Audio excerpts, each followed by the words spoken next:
I didn't get fired in a dramatic way. No shouting, no slammed doors, no final speech where everyone suddenly realizes I was right. It started in a glass-walled conference room on the 15th floor, the kind with a long table, bottled water nobody touched, and a view that was meant to make you feel replaceable. I'd been with the company for 6 years by then. Not an executive, not junior either. Operations. The person who made sure things actually worked after leadership finished talking about vision. That morning, my boss was already irritated before the meeting began. I could tell by how he avoided eye contact and kept tapping his pen against a printed deck he hadn't written. The project on the agenda was a product rollout that had gone sideways. Missed deadlines, ballooning costs, partners quietly pulling back. Everyone in the room knew it had been rushed.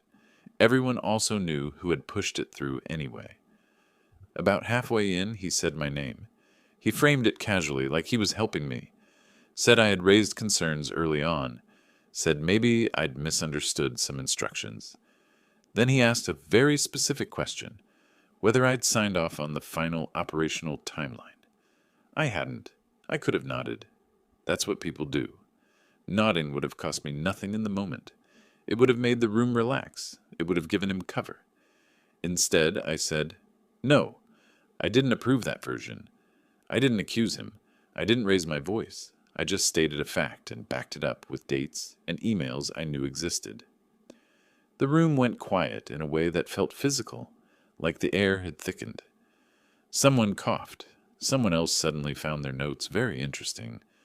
My boss smiled, but it was tight, like a reflex he couldn't control. "Okay," he said. "We'll circle back." We didn't.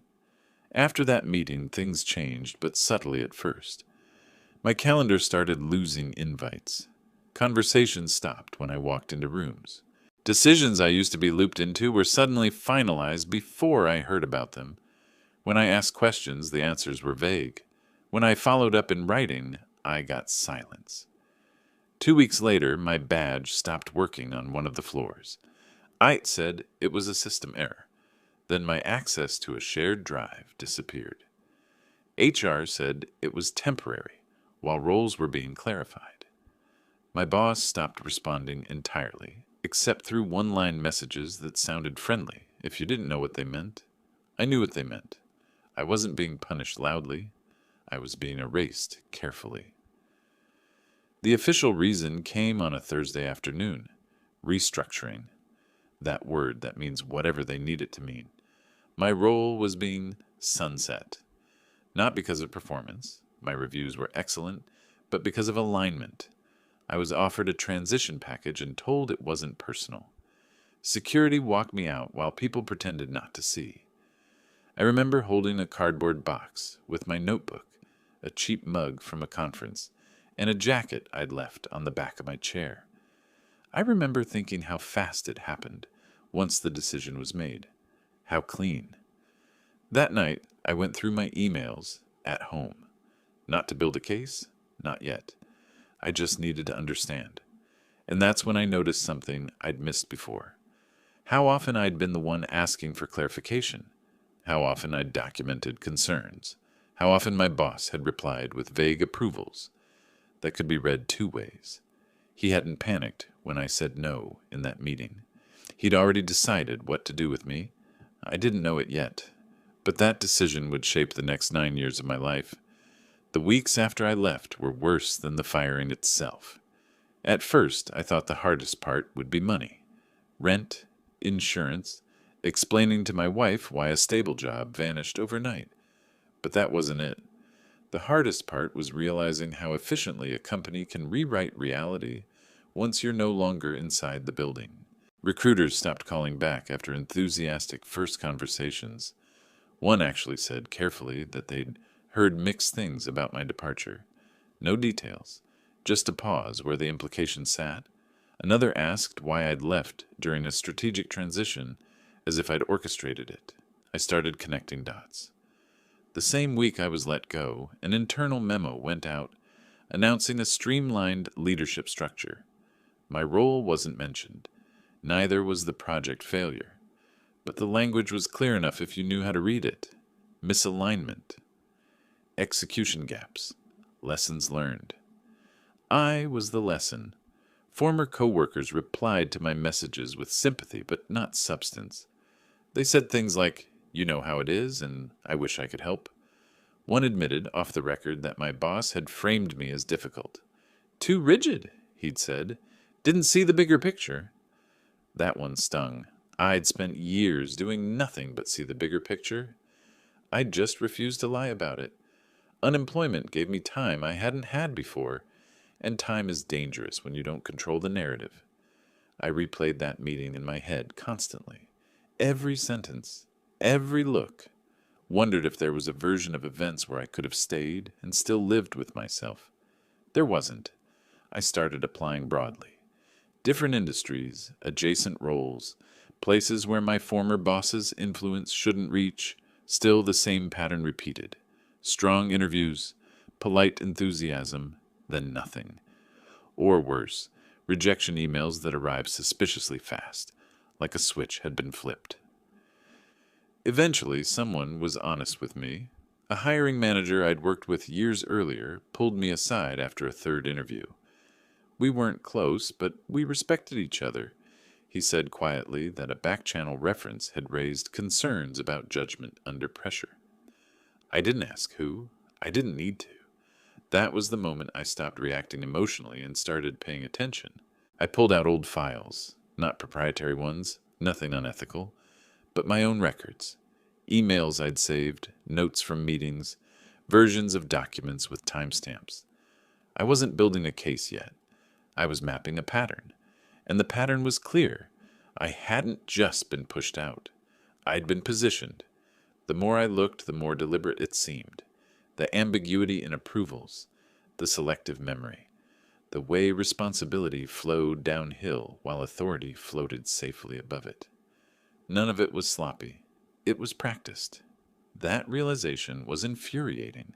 Not explosive anger, but a cold kind that makes your jaw lock. I'd played by the rules. Trusted process. Believed that competence and documentation mattered. They did. Just not in the way I'd assumed. I stopped chasing roles that mirrored my old one. Instead, I reframed how I presented myself. Not as someone looking for stability, but as someone who fixed systems others didn't want to look at too closely. I stopped talking about loyalty. I talked about outcomes. It took months. Money got tight. Pride took hits. There were days I questioned whether saying no in that room had been worth it. Whether integrity was just an expensive habit people romanticized after the fact. Then a smaller firm took a chance on me. Contract role, limited scope, clear deliverables. No politics promised, which should have been a red flag, but I needed a foothold. I delivered early, cleaned up messes no one wanted to own, left behind processes that didn't depend on heroics. They extended me. Then another company called. Someone I'd helped had mentioned my name. "He's the guy you bring in when things don't add up," they said. Quiet, but thorough. That phrase stuck with me. I wasn't rebuilding my career the way I'd planned. I was rebuilding it in a way my old boss could never touch. They thought I was gone. I wasn't. The real break didn't happen all at once. It came in pieces, spread out over a year where nothing felt stable enough to lean on. The first contract role taught me something important. I wasn't unlucky. I'd just been in a system that rewarded the right kind of silence. In this new place, nobody cared about loyalty speeches or titles. They cared whether the numbers matched reality, whether delays had reasons, whether risk was named before it became expensive. I was good at that. Still, I didn't trust it. Every time I sent a report, I half expected someone to twist it later. So I started writing like I was going to be cross-examined. Clear assumptions, plain language. No room for interpretation unless it was explicitly labeled as such. It slowed me down. It also protected me. That role ended, and instead of panic, something unexpected happened. 2 referrals came in within the same week, both from people who'd seen my work directly. Neither mentioned my old company. That's when I realized the shadow I'd been carrying wasn't permanent. It just felt that way when I stood still. I moved again. Different industry, same problems wearing different clothes. Leadership that wanted speed without accountability. Teams covering gaps with optimism instead of data. I didn't fight it. I documented it. Over time, my work started following a pattern. I was brought in when something felt off. Missed forecasts. Internal friction. Auditors asking uncomfortable questions. I didn't accuse anyone. I just laid things out in sequence and let the facts do the talking. Not everyone liked me for it, but the people who mattered did. About 3 years in, I stopped introducing myself by job title. I talked about what I fixed. I helped companies understand where decisions stop matching reality. That line got reactions. Some rooms went quiet, others leaned forward. I learned how to read that difference. There was a cost to this path. I was rarely the favorite. I wasn't invited into inner circles, but I slept better, and slowly something shifted inside me. I stopped needing validation from structures that had already proven they couldn't be trusted. The old anger faded. In its place was something steadier, clarity. I wasn't trying to be right anymore. I was trying to be accurate. And accuracy, it turns out, compounds. By year 5, my calendar was full without me chasing it. By year 7, I was turning work down. I kept my network small and my reputation specific. If someone called me, it was because they needed a mess understood, not buried. Then late one night, I was cleaning out an old folder and found notes from that meeting 9 years earlier. The one where everything changed. I read them once, slowly. For the first time, I didn't feel defensive. I felt relieved. Because I finally understood something I hadn't back then. I hadn't lost control that day. I'd lost access. And those are not the same thing. That was the moment I stopped measuring my career by what I'd been pushed out of. I started measuring it by what I could walk into and walk away from on my own terms. It started with a number I hadn't seen in years. I was halfway through a routine review for a client when my phone lit up with a call from an unfamiliar area code. I let it go to voicemail.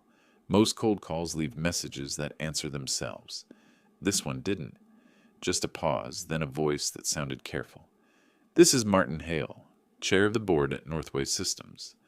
Please call me back when you have a moment." Northway, my old company. I sat there longer than I should have, staring at the screen. 9 years is enough time for anger to burn out, but not enough for memory to fade. I didn't feel triumphant. I felt alert. I called back the next morning. Martin didn't waste time. He said they were conducting an internal review, triggered by external pressure. He didn't specify, but I knew what that meant. Auditors don't call unless someone has already foundled a thread and kept pulling.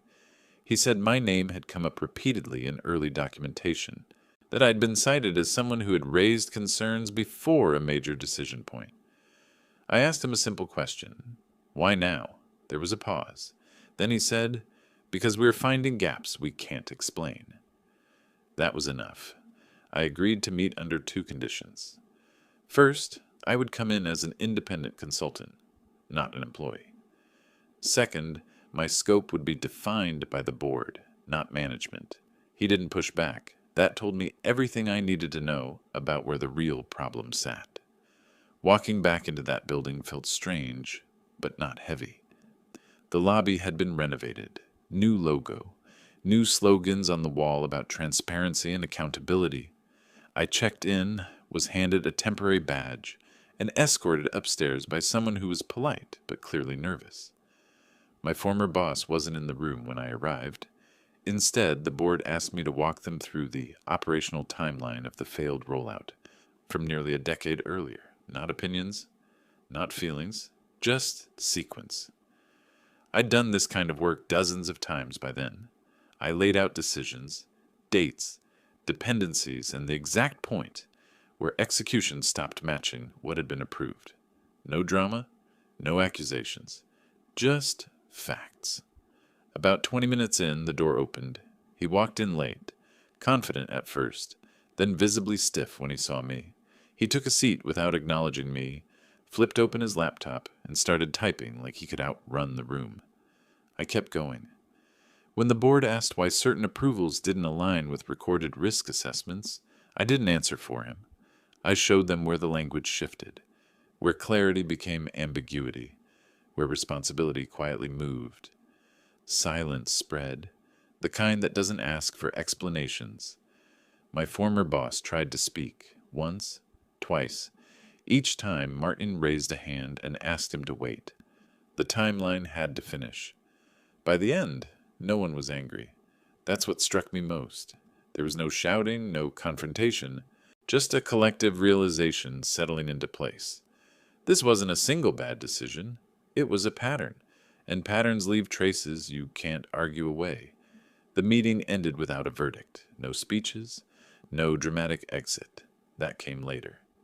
2 weeks after I walked out of that boardroom, my former boss stepped down for personal reasons. That was the phrase in the internal announcement. No blame, no details. Just gratitude for his years of service and a note about continuity. Anyone who'd been in corporate long enough knew what it meant. Behind the scenes, things moved quickly and quietly. The board retained outside counsel. Not for the project failure, that would have been survivable, but for what followed it.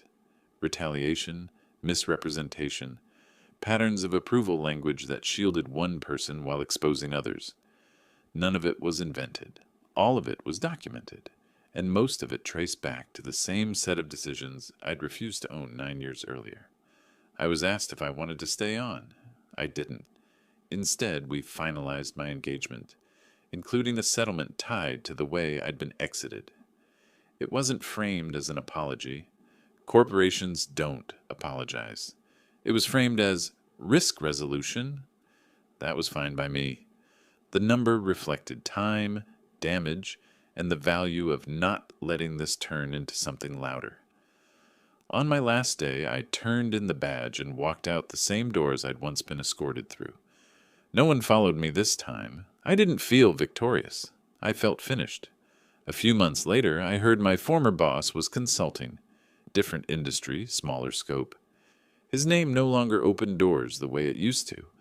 That wasn't something I celebrated. It was just the natural consequence of how trust works when it's stretched too thin for too long. As for me, I went back to my life, the one I'd built piece by piece while they thought I'd disappeared. I still do the same work. I still walk into broken systems and leave them cleaner than I found them. The difference now is that I choose when, and I choose why. Every once in a while, someone asks if I regret that moment in the conference room. If saying no was worth everything that came after. I don't hesitate anymore, because 9 years ago, I lost a job. What I kept was far more expensive, and this time, when they needed the truth, they had to come looking for me.